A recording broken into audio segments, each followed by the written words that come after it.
Welcome to the Workology Podcast, a podcast for the disruptive workplace leader. Join host Jessica Miller-Merrell, founder of Workology.com, as she sits down and gets to the bottom of trends, tools, and case studies for the business leader, HR, and recruiting professional who is tired of the status quo. Now here's Jessica with this episode of Workology.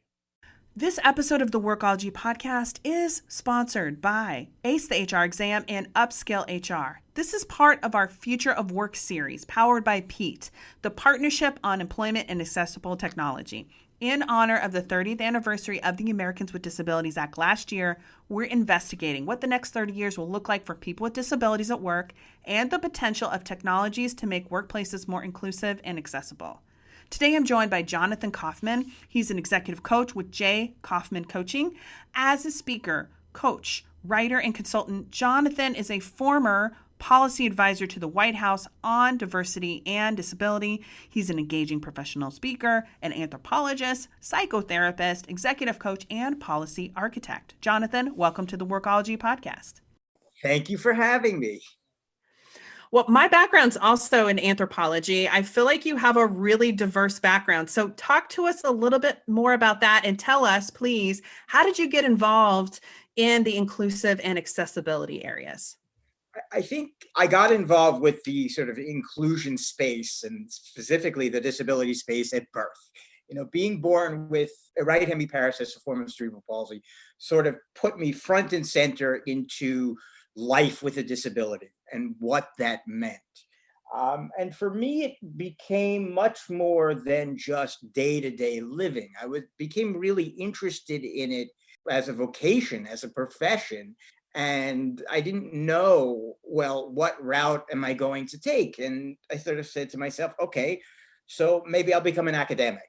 I grew up in sort of with a father who is an academic as well, and said, okay, maybe this is the route. But one of the things I sort of learned from him is he's both a scholar and a practitioner. He's both a professor and a practicing physician.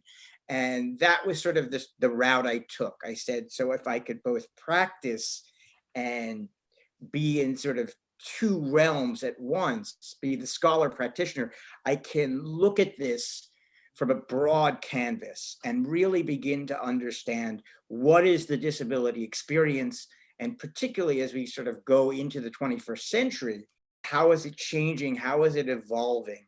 So it was sort of a circuitous route, and there wasn't at the time that I was sort of going through academia, there wasn't a traditional disability studies route. I mean, it sort of came of age when I was in school. But I also realized that's not exactly where I wanted to be. I love the fact that, one, there was the sort of scholarly aspect of it, but two, there was the ability to sort of be in the weeds, if you will, whether it be from a policy angle, whether it be from the idea of work. And so everything that I began to look at and the way that I sort of framed my life experience was always through a lens of application. And I think that's really where it began.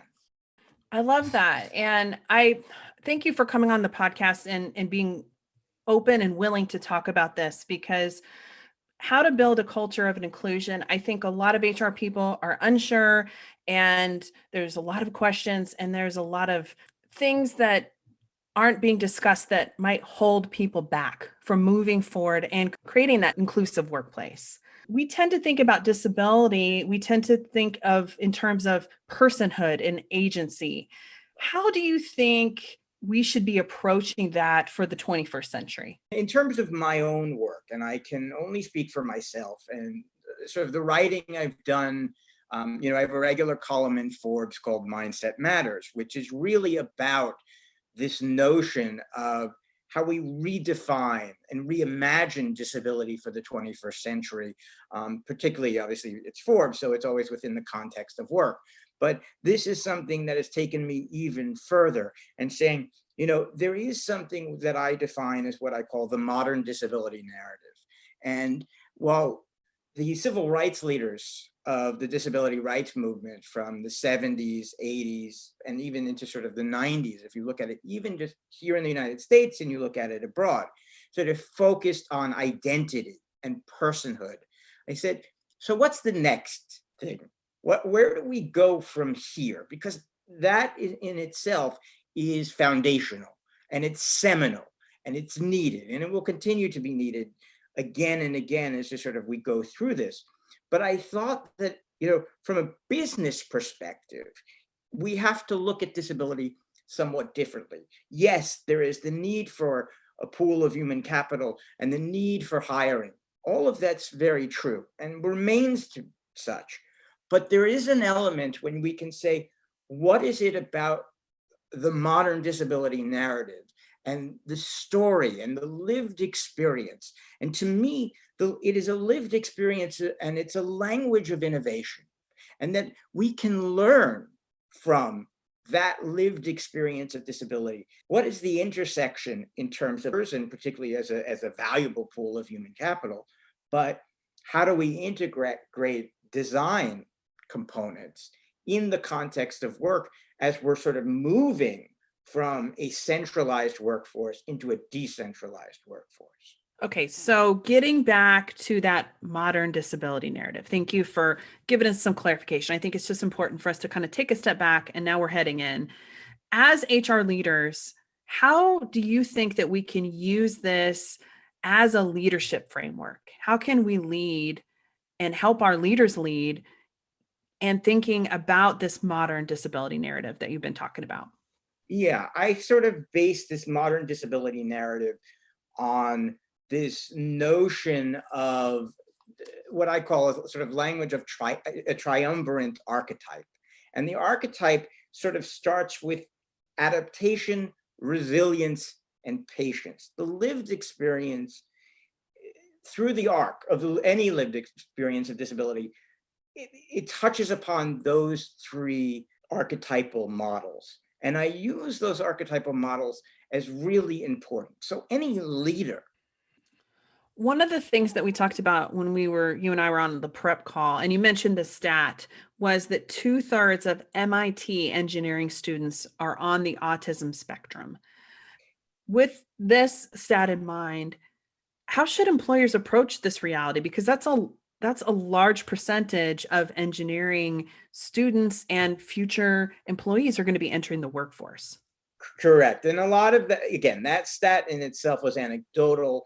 Again, confirmation is really important. I must say that. But what I have known from that is that when you look at schools like Caltech, Carnegie Mellon, and other engineering programs and STEM programs, what you're finding is the number of people along the spectrum is growing exponentially and getting significantly higher.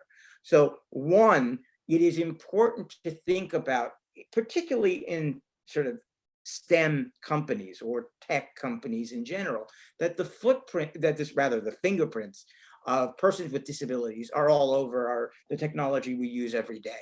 So it is important that whether you're in talent management or whether you're an HR executive, to say, okay, we have to rethink how we integrate this community into our company and into our culture, and how do we optimize the working environment to best utilize their skill set. That to me is critical. And I want listeners to think beyond tech. Like, yes, MIT engineering students, but this is everywhere. The numbers are growing. Yeah, everywhere. I just sort of use that as the foundation. And the truth of the matter is, you're absolutely correct, is that this is evolving in real time. And what's going to be fascinating, I think, when we get beyond COVID, and we obviously with the vaccines, there is an end point here. We do see it. But the silver lining right now of this atrocious time is that we are now at a moment where proof of concept of being able to work in a sort of decentralized format, and companies are evolving because they have to in order to survive, whether big, small, whatever size, they have to evolve. So they have to think about, okay, what is the best way that we can have, you know, a greater value proposition?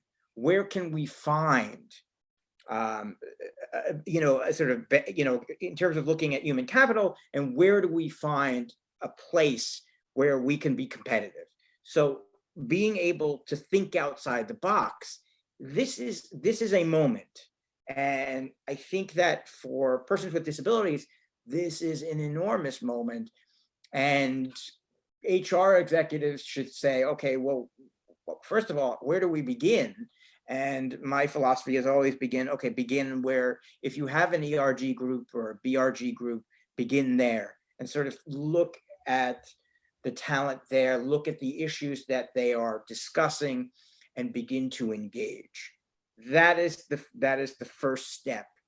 And then rethinking how you approach your, particularly sort of HR professionals, their relationship with employees in general. What is the relationship look like? How is the culture of the organization?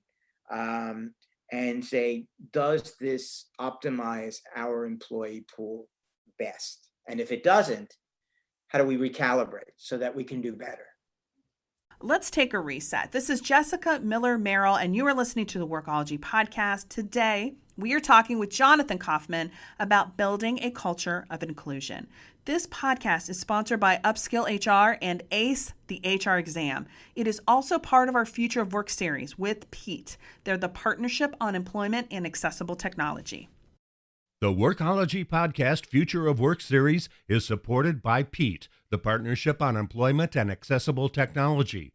Pete's initiative is to foster collaboration and action around accessible technology in the workplace. Pete is funded by the U.S. Department of Labor's Office of Disability Employment Policy, ODEP. Learn more about Pete at peteworks.org. That's PEATWORKS.org. You mentioned a little bit earlier that with so many people post-COVID, they're going to be working in this hybrid environment, which is remote and in person. I think it's great for recruiting because now we can recruit anywhere. But is that a positive for people with disabilities? Or, what are some of the positives? I think you mentioned it, is that you can recruit anywhere, and the ability to shape one's work environment, and again, it's going to it's always questionable about what the job is, and again, that's always contingent and about what the job is. But in terms of sort of recruiting, and if you're taking sort of Fortune 500, Fortune 1000 companies, the ability to recruit anywhere and to figure out, okay, well, we have new ways of doing our work, new ways of doing the job. You can potentially do the job in the comfort of your own home. It's a game changer. It's a game changer because it's a catalyst for new opportunities, new ways of engaging employees that may have been off the radar, that suddenly is saying, okay, we are truly creating an inclusive environment. And then look, there are other questions that are involved here, which is, about broadband access and so on and so forth. But the ability to have access to communities in which that was not possible, this just opens the door. I love that we're able to recruit from anywhere. I think that the ability to the model of that's being proven of being able to work remotely is fantastic. We just need to keep evangelizing, which is what this podcast interview is all about, is that we need to think about the technologies needed so that everybody, inclusively, everyone can be able to do their best work, whether they're in person or remote. Exactly. And that's something that is critically important. But I also think the other thing, which is just as important, is to present that. I think one of the key things for HR professionals is not just about the recruiting process, but actually marketing. And how do you, in a sense, as you talked about, sort of being an evangelist, but the process of perception. How do you entice people to say, this is an environment I want to work in? We are creating an inclusive environment. We are creating an environment that allows for all of this. And, sort of the marketing and advertising, quote unquote, and I put that in sort of quotes, but what attracts people? How are HR professionals becoming the organization's ambassador? Because that's essentially one part of the recruiting process that I think is really important. And how do you cultivate that ambassadorship, that model, and that mindset of your role is changing? I mean, it's evolving. And how do you look at that now that you're meeting people from all walks of, all nooks and crannies of the world, in essence, not just locally? So, what does that look like for those who are listening, being an ambassador and creating a culture of inclusion when everybody is in the nooks and crannies of the world? What do HR people, what should they be doing? I'm not, look, I would never profess for them to say, okay, you have to go out and become an anthropologist. That's not what I've ever professed. But it's a matter of sort of broadening one's horizon to say, you know what, we are going to have people from all sorts of cultures, all walks of life. They will be doing their jobs at all parts of the day if it's a global company. What does that look like? And there are different types of ways in which people live, and becoming accustomed to that. That being said, is when they become an ambassador, if you will, they have to represent not only the company, but the culture of the company. And what does that mean? And what does that entail? So as they go out into the world trying to recruit, what is the mission of the organization? How does the company perceive the employment process and their employees? I mean, it is in many ways that ambassadorship. What are you trying to project? What values, what ethos are you trying to project to attract potential employees? One question I had for you is, I'm thinking about the beauty of the internet and working remotely. It's fantastic because we can, as you said, the nooks and crannies of the world, we can meet and connect with people all over. But I also, as someone who has worked remotely for a long period of time, I recognize the risk of isolation. And so, do you think that people with disabilities are in danger of being marginalized even further because of that isolation with working remotely? I think there is a potential, but that also, for any company that's sort of listening, what is the antidote? And part of the antidote is to sort of create social networks within the organization.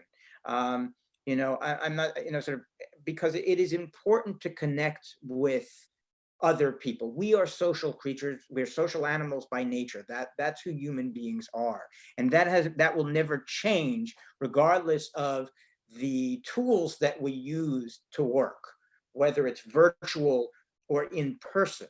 So the question becomes and this is where ERG groups certainly play an enormous role, because what are ways that communities can connect to one another using the platforms they have and using social networks that exist. I mean, Slack happens to be one that sort of comes to mind.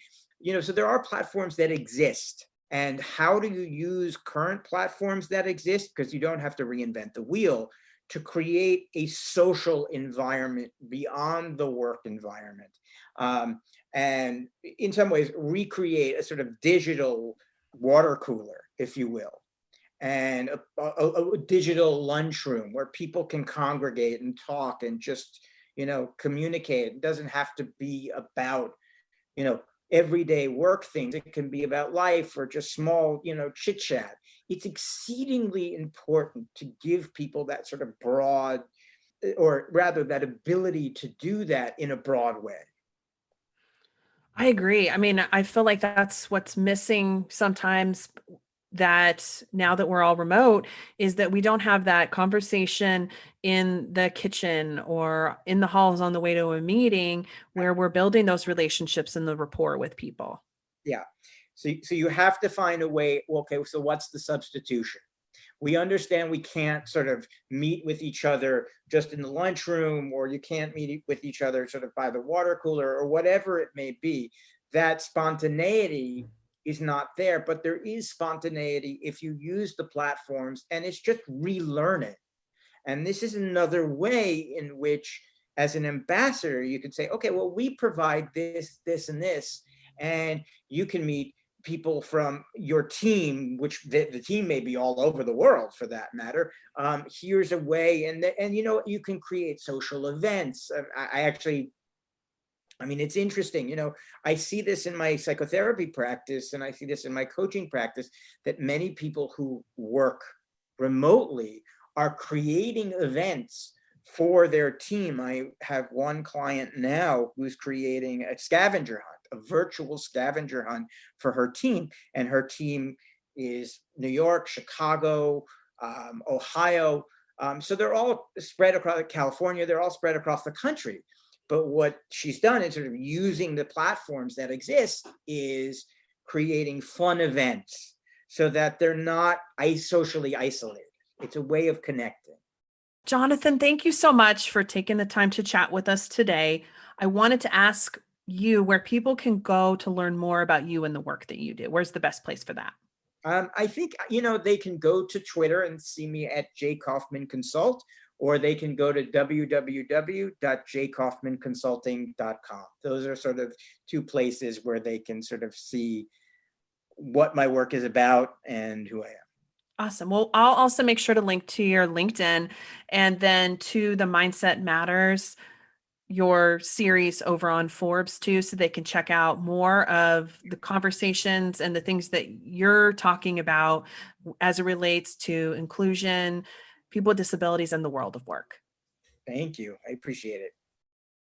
Personal and professional development is essential for successful HR leaders. Join Upskill HR to access live training, community, and over 100 on-demand courses for the dynamic leader. HR Research credits available. Visit upskillhr.com for more.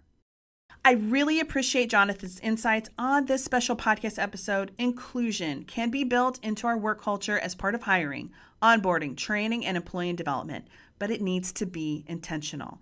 Disability also isn't just part of the diversity conversation. It is the essence of diversity. What makes the disability experience unique is that it runs across race, ethnicity, gender, socioeconomic status, and sexual orientation. It offers great potential for innovation and innovative thinking, and people with disabilities with this knowledge and lived experience are also an untapped talent pool. Thank you for being a part of the Workology podcast. A special thank you to our sponsors, ACE, the HR Exam, and Upskill HR, and our series partner for this podcast episode, Pete. A special thank you to all of you in supporting the Workology podcast.